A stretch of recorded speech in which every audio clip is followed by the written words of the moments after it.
नमस्कार। अब इस वीडियो में हम देखेंगे बिग टेबल। लास्ट वीडियो में हमने फायरस्टोर देखा था, जो कि NoSQL real time database था, जो पूरी तरीके से सर्वरलेस था। हमें इसमें कुछ नहीं करना होता था, बस हमें क्रिएट करते थे और यूज़ करते थे। स्केलिंग भी गूगल करता था, बैकएंड भी सारा गूगल मैनेज करता था इसका, और स्केलिंग भी सारा गूगल मैनेज करता था। ये अपने आप स्केल होता रहता था, जैसे जैसे हम रिक्वेस्ट हमारी बढ़ती थी या रीड राइट हमारे बढ़ते थे ऑटो स्केल हो जाता था। अब इस वाले वीडियो में हम देखेंगे क्लाउड बिग टेबल। अब क्लाउड बिग टेबल क्या है? अब ये भी एक ये सर्वरलेस नहीं है, ये एक मैनेज सर्विस है। इसका बैकएंड तो सारा गूगल मैनेज करेगा, लेकिन स्केलिंग वगैरह सब हम देखेंगे इसकी, कि हमें कितना स्केल करना है, कहाँ कहाँ में बनाना है, कितना हमें यूज़ करना है, कितना बड़ा हमें स्केल चाहिए इसका, वो सब हम डिसाइड करेंगे। अब इसकी प्रॉपर डेफिनेशन में जाएँ तो Cloud Bigtable is a Google fully manage scalable NoSQL wide column database service. अब इसे पूरी डेफिनेशन को समझने के लिए पहले इसका एक यूज केस देखते हैं कि ये किस तरह के कामों में यूज होता है क्लाउड बिग टेबल। अब मान लो आपकी कोई कंपनी है, फैक्ट्री है। अब उसमें मान लो लैक्स में सेंसर्स लगे हुए हैं। सेंसर्स डेटा भेजते हैं, मान लो टेम्परेचर मशीन्स लगी हुई हैं आपकी फैक्ट्री में, उसका टेम्परेचर, ह्यूमिडिटी या उसकी फ्रीक्वेंसी या इस तरह का डेटा आ रहा है। अब आपकी जो डेटा आ रहा है उसे आपको स्टोर करना है किसी डेटाबेस में। अब इस तरह का काम आप कोई माई सीक्वल में तो कर नहीं पाओगे, क्योंकि वो तो एक वीएम पे रन करता है। वीएम में इतनी पावर तो होगी नहीं कि वो हर सेकंड आपकी लाखों सेंसर से आने वाले डेटा को स्टोर कर ले, वो तो क्रैश कर जाएगा। फायर स्टोर अगर आप यूज़ करोगे तो आपके रीड राइट इतने बढ़ जाएंगे, आपके राइट इतने बढ़ जाएंगे कि आपकी कॉस्टिंग बहुत ज़्यादा हो जाएगी। वो स्केल तो कर लेगा, डेटा भी स्टोर कर लेगा रियल टाइम में, लेकिन उसकी प्राइसिंग बहुत ज़्यादा बढ़ जाएगी फायर स्टोर की इस वाले केस में। हर सेकंड कोई सेंसर डेटा भेज रहा है, डेटा हमारे पास बहुत ज़्यादा हो जाएगा, और हमें कोई रियल टाइम अपडेट भी नहीं चाहिए। हमें ऐसा तो है नहीं कि मान लो हर सेकंड जो हमारा टेम्परेचर आ रहा है उसे हमें किसी डैशबोर्ड पे डिस्प्ले करना है या यूज़र को मोबाइल ऐप में दिखाना है। वो काम तो हमें करना नहीं है। तो हम रियल टाइम का तो कुछ यूज़ ही नहीं करना है, हमें तो बस वो स्टोर करना है डेटा। जो हमारा डेटा आ रहा है वो एक पर्टिकुलर वे में स्टोर हो, ताकि हम उसे बाद में हम उस डेटा पे कुछ एनालिसिस करना चाहें या देखना चाहें हमारा किस टाइम क्या रीडिंग थी सेंसर की, वो हम अच्छे से कर पाएँ। तो उस काम के लिए होता है हमारे पास बिग टेबल। ये होता है हमारे पास बिग टेबल। अब ये डेटा स्टोर कैसे करता है बिग टेबल, ये समझने वाली बात होगी इसमें काफ़ी। बिग टेबल जो है हमारा डेटा स्टोर कैसे करता है, इसमें चार चीज़ें होती हैं। एक तो रो होती है, रो की की होगी। फिर ये हम खुद बनाते हैं। रो की की जो होगी ना, ये जब हम सेंसर से डेटा भेजेंगे, ये एक यूनिक की होगी। अब उसमें फिर कॉलम फैमिली होती है अंदर। वो हम डिपेंड करते हैं कि सेम तरीके का डेटा, सेम सेंसर का डेटा कई तरह का होता है, वो हम अभी समझेंगे। फिर उसमें कॉलम्स होते हैं और उसमें फिर वैल्यू होती हैं। अब हम देखते हैं कि इसमें काम होता कैसे है, ये जो डेटाबेस है पूरा ये कैसे काम करता है।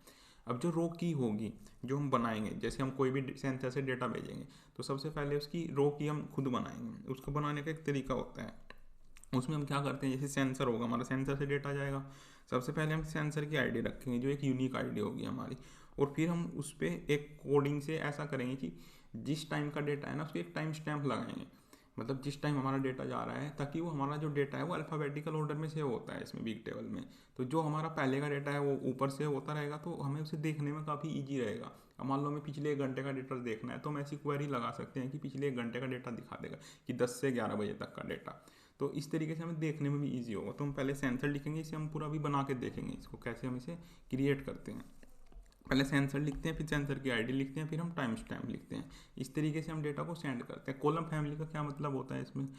अब मान लो एक सेंसर के कई तरह के डेटा भेजता है एक सेंसर, लेकिन हमें हर डेटा सेम फ्रीक्वेंसी पे नहीं चाहिए होता। अब जैसे टेम्परेचर ह्यूमिडिटी है, ये हमें हर मिनट की चाहिए, ये हमें एवरी मिनट का चाहिए, ये हमें मिनट में अपडेट चाहिए। लेकिन जो डिवाइस इन्फॉर्मेशन है ये तो चेंज ही नहीं होगी। अब ये तो या तो आप सेंसर चेंज करोगे तब चेंज होगी। मान लो वर्जन उसके अंदर जो सॉफ्टवेयर इंस्टॉल है उसका वर्जन हो गया, ये कि कहाँ पे हमारा सेंसर इंस्टॉल है उसकी लोकेशन हो गई। अब ये तो कोई रोज़ अपडेट नहीं होगा। अब ये तो हम ऐसा कर दें कि एवरी मंथ जो है इसका अपडेट आए, या फिर जब हम सेंसर चेंज करें तब ये चीज़ अपडेट हो। तो इसे हर सेकंड तो हम भेजेंगे नहीं, क्योंकि आप हर सेकंड भेजोगे। अब ये क्या करता है, अब जैसे ही आप हर सेकंड डेटा भेजते हो तो एक नई रो बन जाती है। जैसे ही आपका डेटा इंसर्ट होगी ना, एक नई रो बनेगी, रो के अंदर ये पूरा डेटा इंसर्ट हो जाएगा। अब आप अगर हर सेकंड नया डेटा भेजोगे और ये पूरी डिटेल आप हर सेकंड भेजोगे तो आपकी स्टोरेज काफ़ी चली जाएगी। रीड राइट प्रोसेसिंग पावर तो आपको बहुत ज़्यादा पे करना पड़ेगा, और आपकी जो वैल्यू है वो चेंज नहीं हो रही है, और पे आपको ज़्यादा करना पड़ेगा। तो उससे क्या फ़ायदा है? तो इसलिए हम कॉलम फैमिली बना लेते हैं। जो डेटा हमें 1 मिनट में भेजना है उसकी अलग ग्रुप बना लेंगे, जो डेटा हमें 1 महीने में भेजना है उसका हम अलग ग्रुप बना लेंगे, जो डेटा की रीडिंग हमें 1 आवर्स में भेजनी है उसका हम अलग ग्रुप बना लेंगे। तो इस हिसाब से हम ग्रुप बनाते हैं, इससे हमारे काफ़ी कॉस्टिंग सेव हो जाती है और हमें रीड राइट भी काफ़ी कम हो जाते हैं। अब ये तो हमें हर सेकंड भेजना है, तो हम हर सेकंड ये वाला डेटा भेजेंगे, ये महीने में एक बार भेजेंगे, और ये मान लो हमें एवरी हावर अपडेट करना है, घंटे में एक बार अपडेट करना है बैटरी की पावर और वोल्टेज। तो इस तरीके से हम कॉलम की फैमिली बना लेते हैं कि हमें कितनी फ्रीक्वेंसी पर डेटा भेजना है, कौन सा डेटा, उनका ग्रुप बना लेंगे। अब ये भी आप काफ़ी सारे बना सकते हो। तो है तो सिंगल सेंसर का ही डेटा है पूरा, लेकिन भेजने का तरीका अलग अलग है कि टेम्परेचर ह्यूमिडिटी हमें एक मिनट में चाहिए। डिवाइस इन्फॉर्मेशन तो हमारी चेंज ही नहीं होगी, तो सेंसर चेंज करेंगे, या फिर महीने में कोई सॉफ्टवेयर अपडेट भी रोज नहीं होता, हो सकता है महीने में होए, 2 महीने में होए, है ना। तो इससे अलग जाएगा और पावर हमारी अलग जाएगी। पावर की भी हमें कोई हर मिनट नहीं ज़रूरत होती। पावर भी अब ऐसे कर सकते हैं कि हम 5 मिनट में या फिर एवरी हार्स हम पावर की जो है रीडिंग भेजें। तो इस तरीके से हम फिर कॉलम फैमिली बनाते हैं। तो ये सेम सेंसर का ही डेटा होता है, लेकिन डेटा की भेजने की फ्रीक्वेंसी अलग होती है। तो इस तरीके से ये हमारा सेव करता है। तो एक ही रो में हमारे अलग अलग कॉलम की फैमिली बन गई।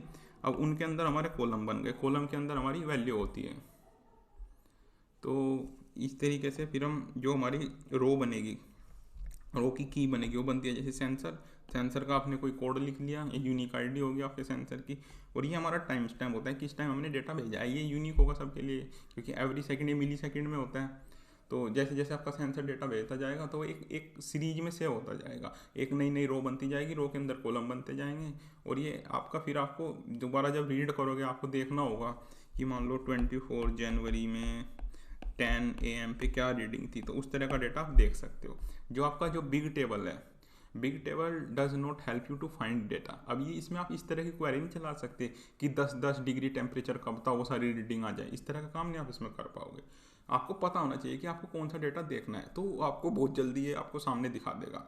It help you to read data fast if you already know where it is. अब आपने टाइम स्टैम्प के साथ सेव किया है डेटा, जो आपने की बनाई है वो टाइम स्टैम्प के साथ बनाई है, तो आपको की को सर्च कर सकते हो फिर कि इस टाइम का डेटा दिखा दो, तो ये आपको उस टाइम का डेटा दिखा देगा। मतलब ये चीज़ है कि मान लो आपको 10 दिन पहले आपको पता है कि मुझे 10 दिन पहले इस टाइम का डेटा देखना है, तो वो आपको दिखा देगा। अब ये नहीं दिखाएगा कि ये वाली रीडिंग कब थी, उसके लिए बिग टेबल नहीं होता, उसके लिए बिग क्वेरी होता है फिर, जो आपके डेटा पे एनालिसिस करता है, जिसे हम नेक्स्ट वीडियो में देखेंगे। ये केवल आपका डेटा को स्टोर करेगा, और आपको जब पता होगा कि मुझे इस टाइम का डेटा देखना है, तो वो चीज़ आपको ये दिखा देगा। तो each row one sensor reading at a moment in a time. तो एवरी जो आपकी रीडिंग होगी, जैसे जैसे रीडिंग भेजता रहेगा सेंसर, तो एवरी रीडिंग के साथ आपकी एक नई रो बनती रहेगी। रो की जो की होगी वो ये होगी की, और की के अंदर फिर हम जोन से कॉलम अपडेट होंगे वो हम कोडिंग में करेंगे कि भाई मैट्रिसेस हर सेकंड अपडेट हो जाए, डिवाइस इन्फॉर्मेशन हर महीने में एक बार अपडेट हो, पावर जो है आपकी 5 मिनट में या हार्स में, वो डिपेंड करता है आपके यूज केस के ऊपर। तो ये होती है हमारी कॉलम फैमिली, इन्हें हम डिवाइड कर देते हैं ताकि हमारी कॉस्टिंग कम आए। मेन चीज़ यही समझने वाली है इसमें, यही थोड़ा अलग पार्ट होता है। बाकी डेटा बेसिस में नहीं आपको इस तरह की चीज़ें मिलेंगी, उसमें तो ग्रुप्स एक सिंगल बनता है, उसमें आप ऐसे अलग अलग सिंगल डेटा की अलग अलग रीडिंग नहीं भेज सकते जैसे MySQL में या फिर फायरस्टोर में। इस तरीके का काम नहीं आप कर पाओगे। इसमें कॉलम की ही फैमिली बन गई हमारी, कि हमें सेम जो हमारा सेंसर था उसकी हमने 3 पार्ट में डिवाइड कर दिया उसे, कि मैट्रिसेस ये वाली रीडिंग हमें पर सेकंड चाहिए, ये हमारी मिनट में चाहिए, और ये हमारी हार्स में चाहिए। तो इस तरीके से हमने अलग अलग वो कर दिया इसमें। तो हमें ज़्यादा रीड राइट हमें इतना नहीं करना पड़ेगा, जो मेरे राइट होंगे वो कम बढ़ जाएंगे, हमारी स्टोरेज भी कम सेव होगी। ये चीज़ एक ही बार सेव होगी, एक बस पहले वाली रो में सेव हो जाएगी। ये वाली जो मैट्रिसेस है इसकी रो अलग बनती रहेंगी, जो रो अलग बनेंगी उसमें अलग अलग रहता रहेगा। जो रो अलग बनेंगी फिर उसमें केवल मैट्रिसेस अपडेट होती रहेगी। तो ये NoSQL डेटाबेस है, ऐसा तो है नहीं कि सब में स्कीमा फिक्स होगा इसका।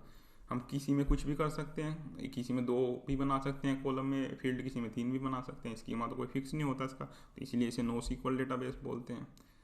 तो अब इसे डेटा रीड करने के लिए फिर हम इसे कमांड रन करेंगे, क्योंकि अभी हम सेंसर कनेक्ट नहीं करेंगे। सेंसर कनेक्ट करने के लिए तो हमें और चीज़ें पढ़नी पड़ेंगी। अभी हमें पूरा बिग डेटा का पूरा वो पढ़ना पड़ेगा, डेटा प्रोक पढ़ना पड़ेगा हमें, पब सब वगैरह, क्लाउड फंक्शंस, ये सब चीज़ें सीखनी पड़ेंगी। तब हम फिर इसका पूरा एक्सपेरिमेंट करके देखेंगे। एक स्मार्ट होम प्रोजेक्ट बनाएंगे, उसके सारे सेंसर का डेटा अपलोड करेंगे, फिर उस पर एनालिसिस करेंगे। ये भी हम लेवल 2 में करेंगे, जब हम आगे सर्वरलेस टेक्नोलॉजीज भी पढ़ लेंगे, बिग डेटा वाली चीज़ें पढ़ लेंगे, वर्टेक्स AI पढ़ लेंगे, तब हम ये इस तरह के प्रोजेक्ट बना पाएंगे। तो इस तरीके से हमें फिर हेल्प मिलेगी रीड डेटा करने में, अगर हम डेटा इस तरीके से सेव करेंगे। तो हम फिर स्टार्ट सेंसर, ये टाइम स्टैम्प एंड ये, तो इसके बीच की रीडिंग हमें मिल जाएगी। तो आपको थोड़ा कन्फ्यूजन ना हो, तो क्लाउड SQL जो हमने पढ़ा था वो किस लिए यूज़ होता है, जहाँ पे हमें डेटा की एक्यूरेसी चाहिए होती है। तो इस तरीके का काम डेटा एसक्यूएल नहीं कर पाएगा, क्योंकि वो तो एक सिंगल वीएम पे होता है। अब वो इतनी सारी रिक्वेस्ट हैंडल कैसे कर लेगा? अब आप 1 सेकंड में 1 लाख रिक्वेस्ट भेज रहे हो, वो इतना डेटा एंट्री कर ही नहीं पाएगा, क्रैश हो जाएगा। फायर स्टोर से आप कर सकते हो, ये चीज़ें हैंडल कर लेगा, लेकिन उसकी प्राइसिंग इतनी ज़्यादा बढ़ जाएगी, बहुत ज़्यादा, 100 टाइम्स टाइप प्राइसिंग बढ़ जाएगी उसकी। और वो इसके लिए बना भी नहीं है, वो तो live dashboard real time update आपको चाहिए, मोबाइल ऐप चाहिए, उसके लिए फायर स्टोर होता है कि आपको डेटा अपडेट होने के बाद तुरंत जितनी भी डिवाइस में आपका वो डेटाबेस स्टोर है तो उसमें उस डेटा अपने आप अपडेट हो जाए। तो उस तरह के काम के लिए होता है हमारे पास फायर स्टोर। बिग टेबल होता है IoT वगैरह, जो बहुत लार्ज स्केल डेटा को आपको इंजेक्ट करना है डेटाबेस में, आपको लाखों रिक्वेस्ट आ रही हैं और उन्हें आपको एक पर्टिकुलर फॉर्मेट में सेव करना हो, उसके लिए होता है हमारे पास बिग टेबल। अब इसे हम कंसोल में करके देखते हैं पूरे को, कैसे हम इसे बनाते हैं पूरे बिग टेबल को। अब उसके लिए आपको यहाँ पे बिग टेबल जो है सर्च करना है, इसमें जाते हैं आप सर्च कर सकते हो, या फिर डेटाबेस में जाके वहाँ पे आपको मिल जाएगा बिग टेबल। तो बिग टेबल का सबसे पहले आपको इंस्टेंस जो है यहाँ पे इंस्टेंस का नाम रखना है। अब ये आपको डिस्क्रिप्शन में मिल जाएगी पूरी फाइल, इसमें हमने पहले से ही नाम वगैरह सेट किए हुए हैं, तो उसी हिसाब से हम इसका इंस्टेंस बनाते हैं। जैसे हम इंस्टेंस बना रहे थे बाकी सबके, ऐसे ही इसका बनाएंगे। तो IoT सेंसर डेटा इस तरीके से। उसके बाद मेमोरी का स्टोरेज का टाइप सेलेक्ट करेंगे। SSD फास्ट होती है हमारी, SSD स्लो होती है, तो इसमें हम SSD रखते हैं। उसके बाद फिर इसमें क्लस्टर बनता है, मतलब हमें कहाँ पे से सेव करना है, तो हम सारा काम US सेंट्रल 1 में कर रहे हैं, तो वो यहाँ पे भी US सेंट्रल 1 ही सिलेक्ट करेंगे। जोन पे एनी रहने देते हैं। और फिर ये ऐसी जैसे हमने स्पैनर में समझा था सारा, ऑटो स्केलिंग मैनुअल, क्योंकि मैनेज सर्विस है, स्केलिंग हम मैनेज करेंगे इसकी। जो हमारा फायर स्टोर था वो सर्वरलेस था, उसमें जो स्केलिंग थी वो भी गूगल ही मैनेज कर रहा था, बैकएंड तो गूगल ही मैनेज करता है सबका, तो इसमें स्केलिंग हम मैनेज करेंगे। तो ये एक मैनेज सर्विस है, ना कि सर्वरलेस सर्विस है। तो इसमें हम अभी मैनुअल सेलेक्ट करेंगे यहाँ पे और सिंगल नोड बनाएंगे।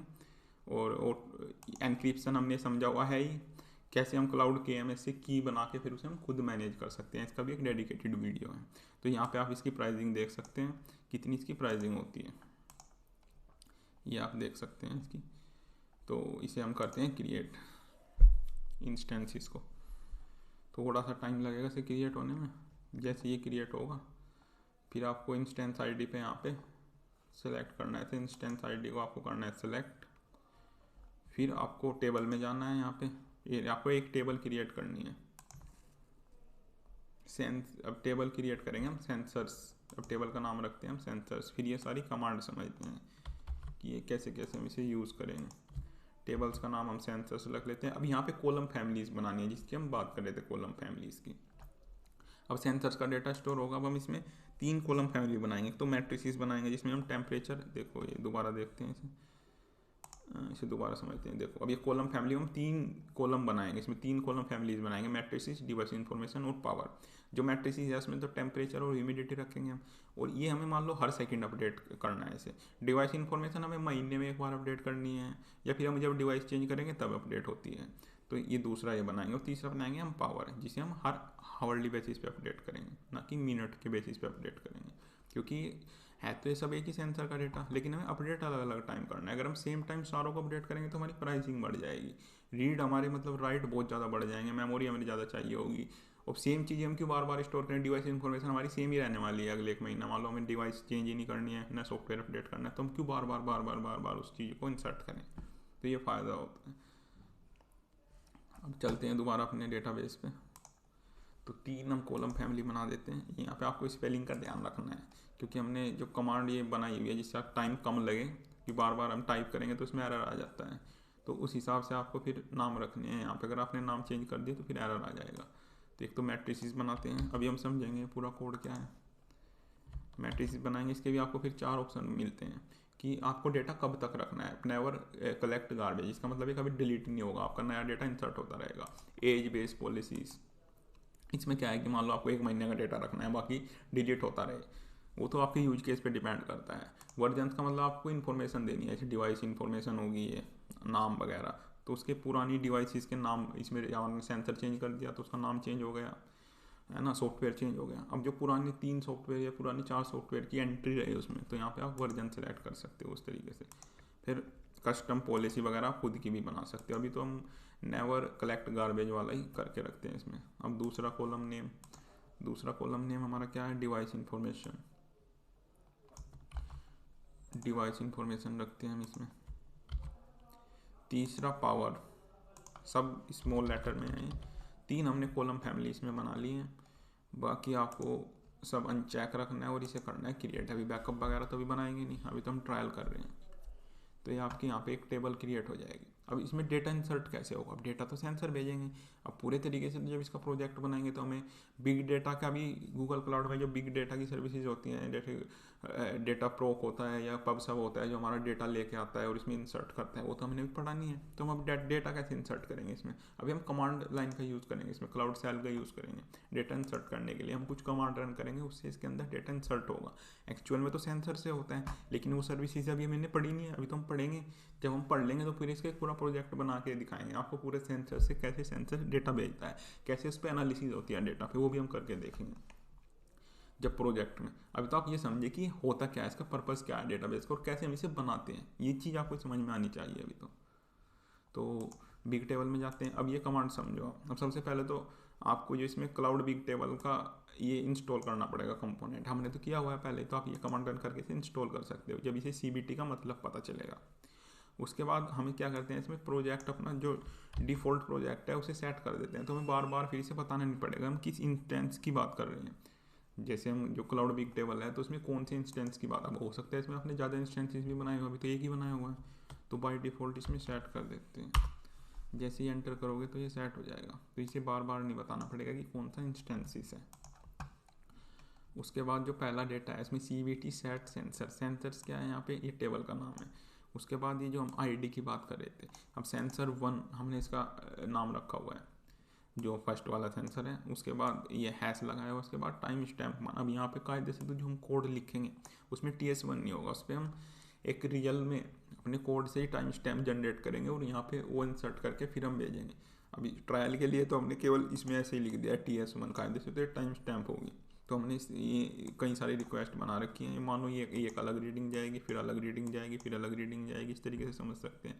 तो इसमें time stamp 1, time stamp 2, time stamp 3, इस तरीके से हमने लिख रखा है। एक्चुअल में तो ये प्रॉपर टाइम स्टैम्प होगी, जो उस टाइम का टाइम होगा उसका यहाँ पे हो जाएगा लिख के। फिर उसके आगे ये है मैट्रिसेस, जो हमने ग्रुप बनाया था, कॉलम ग्रुप बनाया था ना मैट्रिसेस, उसके अंदर ये 3 वैल्यूज, ये 2 वैल्यू सेव हो जाएंगे हमारी, टेम्परेचर और मैट्रिसेस।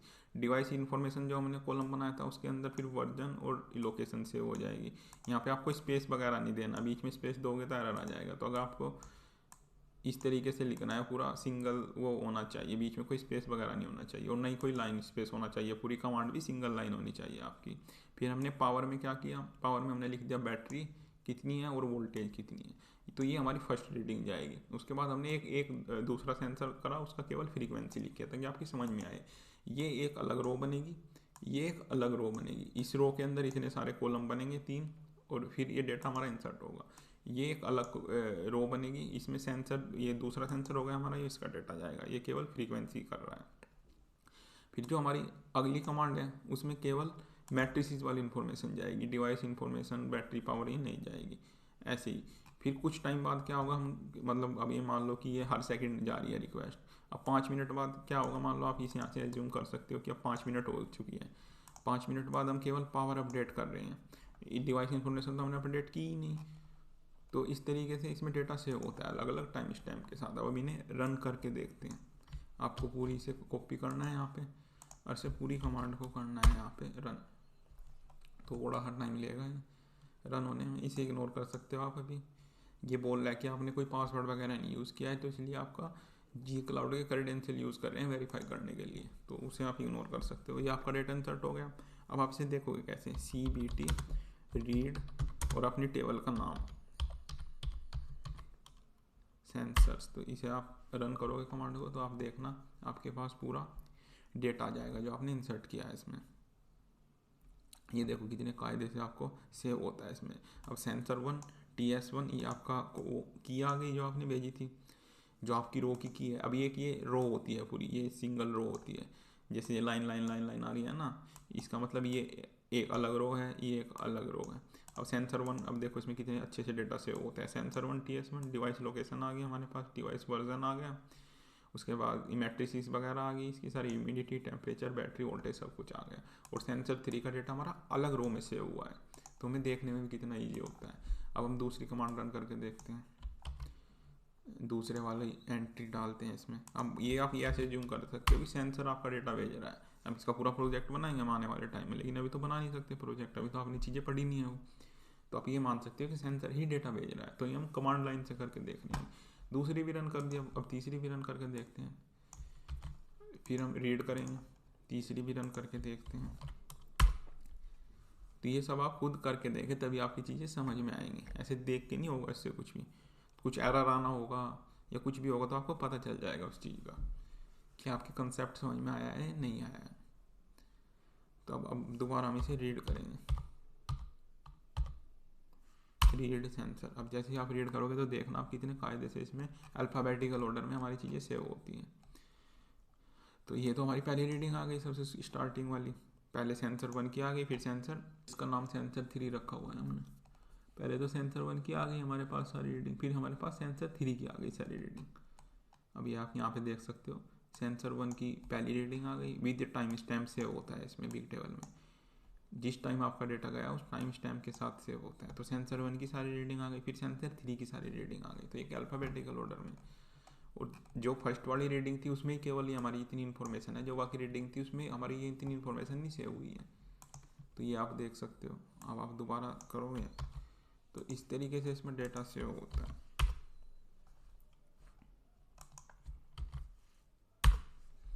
और हमने दोबारा जो है इसमें पावर वाली रीडिंग भेजी है। अब दोबारा आप रीड करके देख सकते हो इसे।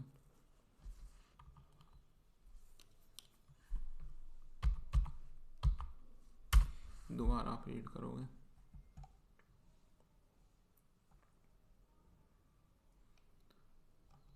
अब ये देख सकते हो। अब हमारी बैटरी वाली रीडिंग भी आ गई। तो पहले हमारे सेंसर 1 की रीडिंग आई, फिर हमारे सेंसर 3 की रीडिंग आई, इसमें पूरा एक अल्फ़ाबेटिकल ऑर्डर में। और इसे आप फिल्टर भी कर सकते हो सारे को कि आपको किस से किस टाइम की रीडिंग देखनी है, तो उस तरीके का काम कर सकते हो। तो ऐसे इसमें बिग टेबल में सेव होता है हमारा डेटा। तो यही सब आपकी समझ में आ चुका होगा कि जो हमारा बिग टेबल है उसका पर्पज़ क्या होता है, किस तरह का डेटा वो सेव करता है। और मेन तो इसमें यह है कि कॉलम फैमिली वाला कंसेप्ट आपकी समझ में आ गया होगा। कॉलम फैमिली हम क्यों बनाते हैं, क्योंकि सेम तरह का डेटा हम बार बार ऐसे सेम फ्रीक्वेंसी पे नहीं चाहिए होता। टेम्परेचर ह्यूमिडिटी हमें हर सेकंड चाहिए होगा। डिवाइस इन्फॉर्मेशन हमारी हर मंथ में चेंज होगी, तो हम इसे बार बार क्यों सेव करें, क्यों अपनी स्टोरेज ख़राब करेंगे, क्यों ज़्यादा कॉस्ट पे करेंगे। और पावर वगैरह हमें मान लो 5 मिनट में चाहिए होंगे, तो इसलिए हमें एक फैमिली बना लेंगे। तो हम जो जो हमें रिक्वायरमेंट होगी जिस फ्रीक्वेंसी पे डेटा की, उस हिसाब से हम फिर सेव करते हैं। तो उससे हमारी काफ़ी कॉस्टिंग बन जाती है। तो ये आपने पूरा बिग टेबल का पूरा एक्सपेरिमेंट देख लिया, और आपने ये भी समझ लिया कि इसका यूज क्या होता है। जो बिग टेबल होता है वो कोई आपको डेटा फाइंड करने के लिए नहीं होता, वो डेटा इंसर्ट करने के लिए होता है। आप ये ऐसे मान सकते हो कि आपके पास लाखों रीडिंग आ रही है और आपको उन्हें तरीके से एक तरीके से सेव करना है, ताकि आप बाद में कभी आपको किसी डेट के किसी पर्टिकुलर टाइम पे रीडिंग देखनी है तो आप वो देख पाएँ। और आपको उसमें एनालिसिस करनी होगी तो आपको फिर वो सारा बिग क्वेरी से होगा। अब नेक्स्ट वीडियो में हम देखेंगे बिग क्वेरी। नेक्स्ट वीडियो में बिग क्वेरी देखेंगे हम, जो गूगल का डेटा वेयर हाउस है जिसपे हम डेटा पे एनालिसिस करते हैं, डेटा से इन्फॉर्मेशन निकालते हैं। वो सब हम देखेंगे। जैसे हम सेल्स के ट्रेंड्स वगैरह निकालेंगे कि मान लो आपकी कोई सेल्स वेबसाइट है, उसके आपके पास डेटा है, कौन सा यूज़र किस एरिया में क्या ज़्यादा परचेज कर रहा है, कि कौन से एरिया में आपका कौन सा प्रोडक्ट ज़्यादा सेल हो रहा है। तो उस तरह के काम करते हैं हम बिग क्वेरी से। बिग टेबल तो आपका एक तरह से डेटा इंजेक्शन का काम करता है कि आपके लाखों लाखों आपको रीडिंग आ रही है पर सेकंड और आपको सेव करना है वो, तो वो काम करेगा आपका बिग टेबल। और उस डेटा पे आपको एनालिसिस करनी है तो उसके लिए काम आता है फिर बिग क्वेरी। जब आप एक्सपेरिमेंट पूरा कर लें, एक बार इसे पूरा यूज़ करके देख लें, उसके बाद आपको इंस्टेंस को डिलीट कर देना है। नहीं तो क्या करेगा, आपका जितने भी फ्री ट्रायल के क्रेडिट हैं वो सब खत्म हो जाएंगे, क्योंकि ये बैक एंड पे रन करता रहेगा तो आपको इसके चार्ज देना पड़ेगा। तो इसलिए आप इसे डिलीट कर सकते हैं। तो सारी सर्विस जो भी आप VM वगैरह क्रिएट करें या कोई भी सर्विसेज क्रिएट करें, जैसे MySQL कोई डेटाबेस क्रिएट करें, तो आपको साथ के साथ जैसे ही आपका एक्सपेरिमेंट पूरा हो जाए, आप यूज़ करके देख लें, तो आप उसे डिलीट कर सकते हैं। नहीं तो आपका बिल चला जाएगा, फिर ये पूरा जो क्रेडिट है वो खत्म हो जाएंगे। तो आपको इंस्टेंसेस वगैरह को डिलीट कर देना है। फिर नेक्स्ट वीडियो में हम देखेंगे बिग क्वेरी।